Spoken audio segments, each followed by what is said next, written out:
ओम साई राम। श्री साईं बाबा की कृपा से व्यापार में दिनों दिन बढ़ोतरी हुई।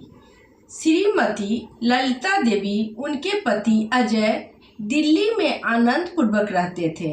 अचानक समय ने करवट बदली और अजय को व्यापार में बहुत घाटा हो गया। उनके अच्छे भले चलते व्यापार पर ताले डल गए, जिसकी वजह से वह लाचार होकर घर बैठ गए। खाली बैठे बैठे उनके स्वभाव में चिड़ापन आना भी लाजमी था। वह बात बात पर अपनी पत्नी को झिड़कने लग गए थे, जिनको कि पहले शायद उन्हें स्वप्न में भी नहीं डांटा था। पड़ोसी भी उनके स्वभाव में आए इस परिवर्तन से खिन्न रहने लगे। ललिता देवी बहुत धार्मिक प्रवृत्ति की महिला थी। वह जानती थी कि ईश्वर इस दुख से भी छुटकारा अवश्य दिलाएगा और कोई न कोई राह जरूर निकल आएगा। एक दिन ललिता देवी के घर के द्वार पर एक अद्भुत तेजस्वी चेहरे वाले वृद्ध साधु आए और उन्होंने भिक्षा में दाल चावल की मांग की। ललिता देवी ने तुरंत हाथ धोकर साधु महाराज को दाल चावल दिए और उन्हें नमस्कार किया। उन साधु महाराज ने भी खुश होकर उन्हें आशीर्वाद दिया और ललिता देवी के दुखों को दूर करने हेतु उन्हें श्री साईं बाबा के गुरुवार को करने वाले व्रत की विधि समझाई। उन्होंने बताया कि मनौती मानकर 5, 7, 9, 11 अथवा 21 गुरुवार तक साईं बाबा का व्रत विधि पूर्वक करने, उद्यापन करने, गरीबों को भोजन कराने से उनकी मनोकामना अवश्य पूर्ण होगी।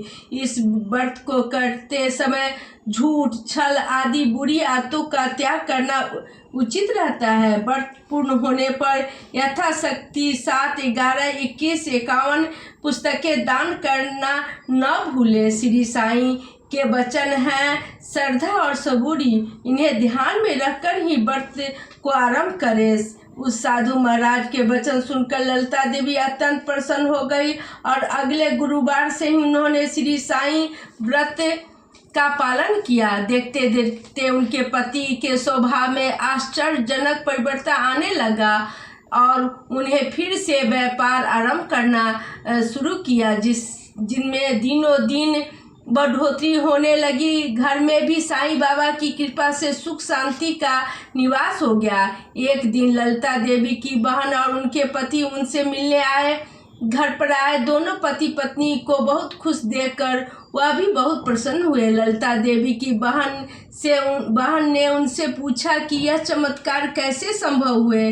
हमारे बच्चे ठीक से पढ़ाई भी नहीं करते और किसी का कहना भी नहीं मानते, बहुत उद्दंड होते जा रहे हैं, जिसकी वजह से सब कुछ होते हुए भी मैं बहुत परेशान हूँ।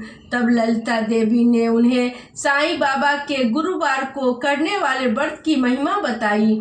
इस व्रत की महिमा सुन ललिता देवी की बहन बहुत प्रसन्न हुई और उन्होंने भी पूर्ण श्रद्धा और विश्वास से 9 गुरुवार तक यह व्रत किया, जिसका परिणाम यह हुआ कि उनके बच्चे मन लगाकर फिर से पढ़ने लगे एवं हमेशा कक्षा में फर्स्ट आते हैं और साथ ही साथ घर के छोटे मोटे कामों में भी उनका हाथ बटाते हैं। ललिता देवी की बहन भी दुखी लोगों को इस महान व्रत का महात्म बताने लगी और स्वयं भी इस व्रत का पालन कर रही थी।